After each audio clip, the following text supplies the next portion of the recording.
Hello family, నా స్టైల్లో కోడిగుడ్డు శనగపప్పు కర్రీ చేసుకుందాం అని చెప్పేసి చేసుకుంటున్నాను.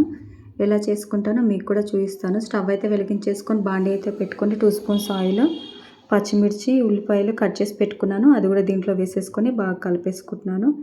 ఇది కొంచెం ఫ్రై అవ్వాలి కదా అని చెప్పేసి నేనైతే మూత అయితే పెట్టుకుంటున్నాను. మూత ఒకసారి తీసేసి చూసుకుందాం. ఆనియన్స్ అయితే బాగా ఫ్రై అయిపోయినాయి కదా, మళ్ళీ ఒకసారి తిప్పేసుకుంటున్నాను. అడుగు పడుతుంది కదా అని చెప్పేసి. ఇవి బాగా ఫ్రై అయిపోయినాయి కదా, దీంట్లో 1 స్పూన్ పసుపు, 1 స్పూన్ అల్లం వెల్లుల్లి పేస్ట్, రుచికి తగ్గట్టు సాల్ట్ వేస్తున్నాను. 1 స్పూన్ అయితే కారం వేసుకొని ఒకసారి కలిపేసుకుందాం.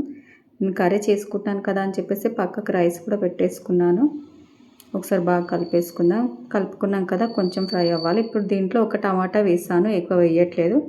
శనగపప్పు వేసుకున్నాను, ఉడికించేసి పెట్టుకున్నాను, అది కూడా వేసాను. ఇప్పుడు చింతపండు గుజ్జు కూడా వేస్తున్నాను. చింతపండు వేయడం వల్ల టేస్ట్ బాగా వస్తుంది కర్రీకి. ఒకసారి ట్రై చేయండి మీరు కూడా, మీకు నచ్చితే. ఇది ఒకసారి బాగా కలుపుకున్నాం కదా, మూత పెట్టుకొని మళ్ళీ ఉడికించేసుకుందాం దీన్ని. ఇది ఉడికిపోతుంది కదా, కొత్తిమీర కరివేపాకు కూడా వేసుకుందాం దీంట్లో. ఎగ్స్ కూడా నేను ఉడికించేసుకొని కొంచెం ఫ్రై చేసుకున్నాను. కొంచెం ఉప్పు, కొంచెం పసుపు వేసుకొని అది కూడా దీంట్లో వేసుకొని జీలకర్ర పౌడర్ కూడా వేస్తున్నాను. కొంచెం వాటర్ కూడా వేసుకొని మళ్ళీ ఒకసారి కలిపేసుకున్నాను. కలుపుకున్న తర్వాత ఒక 5 మినిట్స్ మళ్ళీ ఉడికించేసుకోవాలి దీన్ని. మూత పెట్టేసి ఉడికించేసుకుందాం మళ్ళీ. కర్రీ అయితే రెడీ అయిపోయిందండి. టేస్ట్ కూడా చాలా బాగుంటుంది. మీకు నచ్చితే ఒకసారి ట్రై చేయండి మీరు కూడా.